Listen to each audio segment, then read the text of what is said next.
के मन हर्षाए, हो सुन कर के मन हर्षाए। ओम शांति। आज 15 सितंबर 2023 की साकार मुरली है। आज प्यारे बाप दादा कहते, मीठे बच्चे तुम रुद्र ज्ञान यज्ञ में बैठे हो। रुद्र शिव बाबा तुम्हें जो सुनाते हैं वह सुनकर दूसरों को जरूर सुनाना है। आज का प्रश्न है, बाप ने भी यज्ञ रचा है और मनुष्य भी यज्ञ रचते हैं, दोनों में मुख्य कौन सा अंतर है? उत्तर है, मनुष्य रुद्र यज्ञ रचते हैं कि शांति हो अर्थात विनाश न हो, लेकिन बाप ने रुद्र यज्ञ रचा है कि इस यज्ञ से विनाश ज्वाला निकले और भारत स्वर्ग बने। बाप के इस रुद्र यज्ञ ज्ञान से तुम नर से नारायण अर्थात मनुष्य से देवता बन जाते हो। उस यज्ञ से तो कोई भी प्राप्ति नहीं होती। आज का प्यारे बाप दादा का गीत है, तुम्हारे बुलाने को जी चाहता है। ओम शांति। यह कितना मीठा गीत है और कितना अर्थ सहित है। जो विशाल बुद्धि वाले होंगे वही अच्छी रीति समझ सकेंगे। बुद्धि भी नंबरवार है ना, उत्तम मध्यम कनिष्ठ होते हैं। उत्तम बुद्धि वाले इसका अर्थ अच्छी रीति समझ सकते हैं। तुम्हारे बुलाने को जी चाहता है, यह क्यों याद करते हैं? बच्चे कौन से बच्चे? बच्चे तो ढेर हैं, जो ब्राह्मण बने, जो देवता थे, जिन्होंने ही पूरे 84 जन्म लिए हैं, उन्होंने ही जासी बुलाया है। वही शिव अथवा सोमनाथ के मंदिर की स्थापना करते हैं। सिद्ध होता है हम सो पूज्य देवी देवता थे, अभी पुजारी बने हैं। बरोबर हम पूज्य थे, फिर पुजारी बने तो सोमनाथ शिव की पूजा करते हैं। रुद्र यज्ञ बहुत रचते हैं, रुद्र ज्ञान यज्ञ कभी नहीं रचते। रुद्र यज्ञ नाम रखते हैं, अभी भी रुद्र यज्ञ रच रहे हैं। तुम बहुत अच्छा समझ सकते हो रुद्र कौन है। क्या रुद्र ने कभी यज्ञ रचा था? कैसे रचा, फिर क्या उसकी सिद्धि हुई, यह तो कोई नहीं जानते। तुमको अभी ज्ञान का तीसरा नेत्र मिला है। परमपिता परमात्मा के सिवाय ज्ञान का तीसरा नेत्र कोई दे नहीं सकता। ज्ञान सागर परमपिता परमात्मा को ही गाया जाता है, मनुष्य को ज्ञान सागर नहीं कह सकते। अभी तुम जानते हो हमको दादे का वर्षा मिल रहा है, जिसको ही याद करते हैं कि बाबा आकर अविनाशी ज्ञान रत्नों का दान करो। फिर हम भी दान लेकर औरों को करेंगे। बहुत सहज है, सिर्फ याद दिलाएंगे कि तुम्हारे 2 बाप हैं। भक्ति मार्ग में 2 बाप हो जाते हैं। सतयुग त्रेता में लौकिक बाप ही होता है, वहां वर्षा भी तुम इस समय के पुरुषार्थ अनुसार पाते हो। तो तुम बच्चों को माता फिरना चाहिए, ऐसी ऐसी जगह जाकर पूछना चाहिए कि रुद्र यज्ञ किसने रचा था। क्या रुद्र ज्ञान यज्ञ या रुद्र यज्ञ है? असुल नाम है रुद्र ज्ञान यज्ञ। रुद्र तो है निराकार, वह कैसे यज्ञ रचेगा? जरूर शरीर धारण करना पड़े। दक्ष प्रजापति का यज्ञ भी मानते आते हैं। दिखाते हैं कि दक्ष प्रजापति यज्ञ में अश्व को स्वाह करते हैं, घोड़े को टुकड़े टुकड़े कर जलाते हैं। उनको दक्ष प्रजापति यज्ञ कहते हैं। या तुम अभी जानते हो, वहां लिखना चाहिए यह कौन सा यज्ञ है। वहां भभके से यज्ञ करते हैं, बहुत पैसे इकट्ठे करते हैं, बड़े बड़े आदमी दान करते हैं, कोई 100 निकालते, कोई 500 निकालते। इस रुद्र ज्ञान यज्ञ से तो तुम सारे स्वाह होते हो, उसमें तो थोड़ा थोड़ा पैसा निकाल इकट्ठा करते हैं, फिर ब्राह्मण को दक्षिणा मिलती है। यहाँ तो तुमको स्वाह होना पड़ता है, वहाँ स्वाह होने की बात नहीं। यहाँ बच्चे कहते हैं बाबा तन मन धन सहित मैं आता हूँ, वहाँ ऐसे नहीं कहेंगे। आहुति में भी ऐसे नहीं डालेंगे। आरती आदि होगी, चंदा हीरा होगा, बड़ों बड़ों से लेते हैं। तुम बच्चे जानते हो इस रुद्र ज्ञान यज्ञ से ही विनाश ज्वाला प्रज्वलित हुई है। वह यज्ञ रचते हैं शांति के लिए, विनाश के लिए नहीं। वहाँ शांति का बड़ा आवाज करते हैं। शांति तो सारी दुनिया में चाहिए ना, परमात्मा है शांति का सागर। तुम बच्चों का अर्थ समझाया जाता है, अखबार पढ़ते हो तो ख्याल चलना चाहिए कैसे हम सबको समझाएं।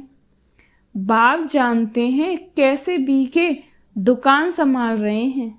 सेठ कौन सा दुकान अच्छा चलाता है, कौन सा मैनेजर अच्छा है, वह तो गुड़ जाने गुड़ की गोथरी जाने। यह ब्रह्मा है गोथरी, यह बड़ी रमणीक बातें हैं।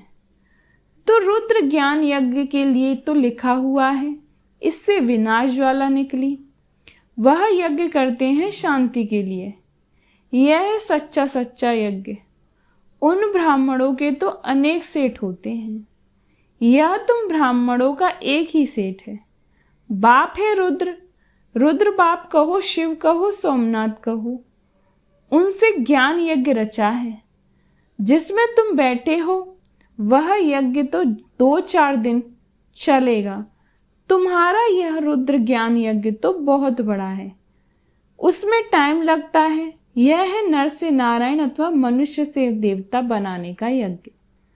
वह तो ऐसे नहीं कहेंगे। बाप बैठ समझाते हैं कैसे उनको सावधान करो। बड़ों बड़ों को बोलो, यह तुम जो यज्ञ रचते हो उसमें भूल है। परमपिता परमात्मा कल्प कल्प संगम पर आते हैं। शास्त्रों में युगे युगे लिख दिया है, यह भी भूल कर दी है। वैसे ही रुद्र यज्ञ रचते हैं। वास्तव में रुद्र ज्ञान यज्ञ है। शिव का नाम है रुद्र, उसने ही ज्ञान यज्ञ रचा। जैसे इब्राहिम ने अपना इस्लाम धर्म स्थापन किया, बुद्ध ने बौद्ध धर्म स्थापन किया, वैसे रुद्र का है ज्ञान यज्ञ, जिससे विनाश ज्वाला प्रज्वलित होगी। तो गोया वो लोग शांति के लिए यज्ञ रचते हैं, अर्थात विनाश नहीं चाहते। स्वर्ग की स्थापना के लिए नरक का विनाश हो तो अच्छा ही है ना। भारत है अविनाशी खंड। जरूर भारत के मनुष्य संप्रदाय बहुत ज्यादा होने चाहिए। आदि सनातन देवी देवता धर्म था, उनको सारा कल्प हुआ। शास्त्रों में 33 करोड़ लिख दिया है, परंतु यह तो समझाना चाहिए जरूर और धर्म वालों से देवता धर्म की आदमशुमारी जास्ती होगी। लेकिन यह कन्वर्ट हो गए हैं तो कैसे निकले?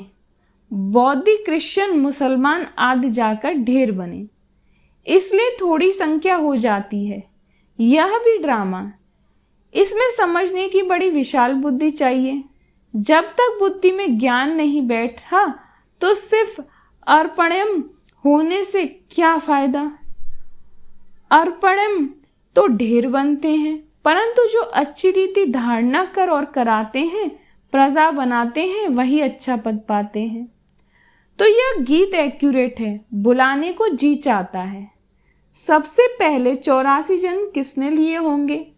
जो पहले पहले थे वह थे ही देवी देवता, सो भी भारत में थे। अभी तो कहाँ कोई कहाँ कन्वर्ट हो गए हैं, कई तो भारत से बाहर चले गए हैं। नहीं तो वास्तव में भारत जैसा बड़े से बड़ा तीर्थ कोई है नहीं।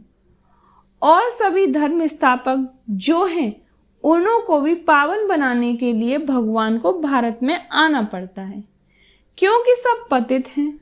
सबको पावन बनाने वाला एक है, यह तुम जानते हो।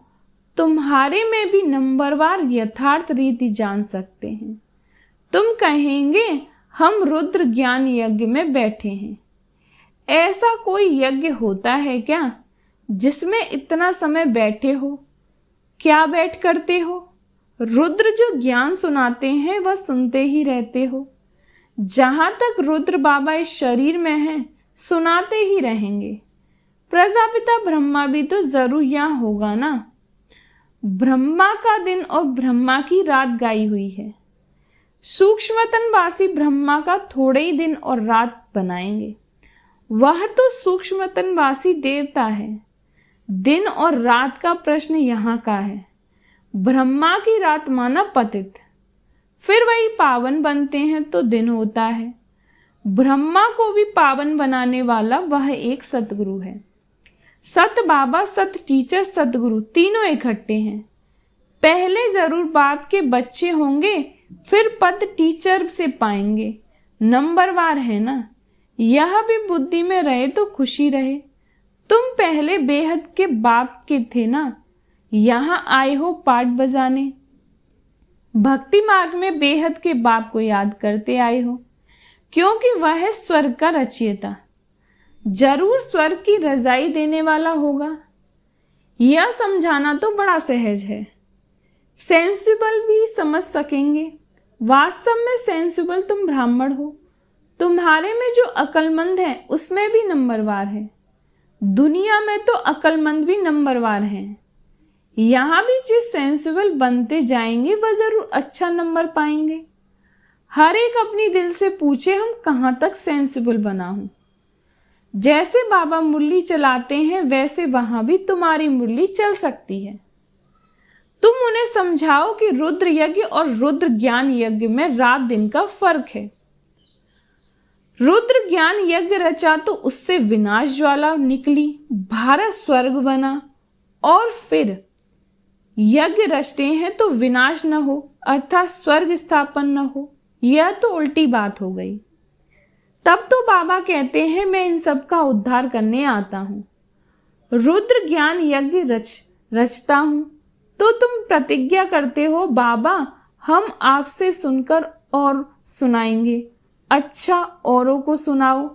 पहले यहाँ तो रिपीट करो, घड़ी घड़ी रिपीट करो, जो फिर कहाँ समझा सको। फर्स्ट क्लास पॉइंट है। उस यज्ञ में तो जौ तिल आदि डालते हैं। मेरे रुद्र ज्ञान यज्ञ में तो सारी दुनिया की सामग्री स्वाह हुई थी, परंतु यह सब बातें कोई की बुद्धि में अच्छी रीति धारण नहीं होती। बाप को याद नहीं करते तो बुद्धि का ताला नहीं खुलता। बाबा कहते हैं हम भी क्या करें, इस समय सबकी बुद्धि पतित है। उनको पावन बनाता हूँ। जो मेरे को याद नहीं करते उनमें धारणा नहीं हो सकती। बुद्धि का ताला कैसे खुले? याद से ही खुलेगा। मोस्ट बिलीवेड बाप है, उनकी बड़ी महिमा करते हैं। शिव बाबा की कितनी महिमा है। शिव की पूजा भी होती है तो जरूर आता होगा ना। बिगर ऑर्गन्स क्या आकर करेंगे? तो अब ब्रह्मा में आया हुआ हूं। तुम बच्चे बाप दादा के सामने बैठे हुए हो, परंतु देह अभिमान होने के कारण इतना लव बाप के लिए रिगार्ड नहीं रहता। डायरेक्शन पर मुश्किल चलते हैं, अहंकार में आ जाते हैं। बाप कहते हैं मैं निरहंकारी हूं। तुमको इतना अहंकार क्यों आता है? बस समझते हैं मैं ही होशियार हूं, इतना देह अभिमान आ जाता है। अब कोई का पति मर जाता है तो उसकी देह खत्म हो गई, बाकी आत्मा निकल गई। फिर ब्राह्मण में आत्मा को बुलाते हैं, देह को नहीं बुलाते। भावना रखते तो भावना का भाड़ा मिलता है। पति को याद करते रहो तो पति का साक्षात्कार कर लेंगे। बाबा साक्षात्कार तो कराते हैं ना। ऐसे बहुतों का प्यार होता है। आएगी तो आत्मा ना। कोई की स्त्री से प्यार है तो भावना का भाड़ा मिल जाता है। स्त्री को देख लेते हैं, चीज ले आते हैं, खुद उनको पहनाते हैं। ऐसे बहुत कुछ होता आया है। आगे बहुत विधि से खिलाते थे, जैसे गणेश को अथवा नानक आदि को याद करते तो साक्षात्कार हो जाता है। ऐसे बहुतों को हो सकता है, परंतु यह चाबी एक ही बाप के हाथ में है। बाप कहते हैं ये साक्षात्कार की बातें भी ड्रामा में नुदी हुई हैं। साक्षात्कार कराया जाता है, ड्रामा चला ठहरता नहीं है। ड्रामा को भी अच्छी रीति जानना होता है। अरे बाबा को तो अच्छी रीति रिगार्ड रखो। बाप में इतना रिगार्ड प्यार रखना बड़ा मुश्किल समझते हैं वह तो निराकार है। कहते हैं यह तो उनका रथ है, इनको हम क्या करेंगे, हम तो निराकार को ही याद करेंगे। अच्छा, निराकार की गोद में जाकर दिखाओ, निराकार साथ खाओ पियो, तुम इनके पास क्यों आते हो? कहते हैं नहीं बाबा, आप इसमें हो, आपको इसमें विराजमान समझ चलते हैं। यह बड़ा मुश्किल है, किसकी बुद्धि में रहता है। ऐसे बहुत हैं जो गपोड़े लगाते हैं। हमारा बाबा में बहुत प्यार है, हम इतने घंटे बाबा को याद करते। बाबा कहते मैं भी पूरा याद नहीं करता हूँ, मैं तो एक ही सिकीलदा बच्चा हूँ, फिर भी मैं पुरुषार्थ बहुत करता हूँ। अच्छा, मीठे मीठे सिकीलदे बच्चों प्रति माता पिता बाप दादा का याद प्यार और गुड मॉर्निंग। रूहानी बाप की रूहानी बच्चों को नमस्ते। हम रूहानी बच्चों की रूहानी बाप दादा को याद प्यार और गुड मॉर्निंग। नमस्ते नमस्ते नमस्ते।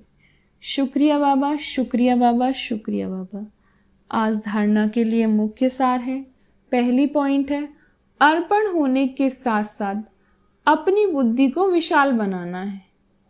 उच्च पद के लिए अच्छी रीति धारणा करनी और करानी है। दूसरी पॉइंट है, बाप समान निरंकारी बनना है।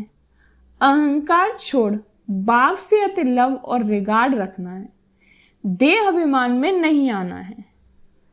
आज प्यारे बाप दादा का वरदान है, मालिक बन कर्मेंद्रियों से कर्म कराने वाले कर्मयोगी कर्म बंधन मुक्त भव। मालिक बन कर्मेंद्रियों से कर्म कराने वाले कर्मयोगी कर्म बंधन मुक्त भव। ब्राह्मण जीवन कर्म बंधन का जीवन नहीं, कर्मयोगी जीवन है। कर्मेंद्रियों के मालिक बन, जो चाहो जैसे चाहो जितना समय कर्म करो, चाहो वैसे कर्मेंद्रियों से कराते चलो तो ब्राह्मण सो फरिश्ता बन जाएंगे, कर्म बंधन समाप्त हो जाएंगे। यह देह सेवा के अर्थ मिली है। कर्म बंधन के हिसाब किताब की जीवन समाप्त हुई। पुरानी देह और देह की दुनिया का संबंध समाप्त हुआ, इसलिए इसे मरजीवा जीवन कहते हैं। आज प्यारे बाप दादा का स्लोगन है, दिलाराम के साथ का अनुभव करना है तो साक्षीपन की स्थिति में रहो। दिलाराम के साथ का अनुभव करना है तो साक्षीपन की स्थिति में रहो। अच्छा, ओम शांति। बाबा तेरी मीठी मुरली की धुन सुन कर के मन हर्षाए, हो सुन कर के मन हर्षाए। बाबा तेरी मीठी मुरली की धुन सुन कर के मन हर्षाए, हो सुन कर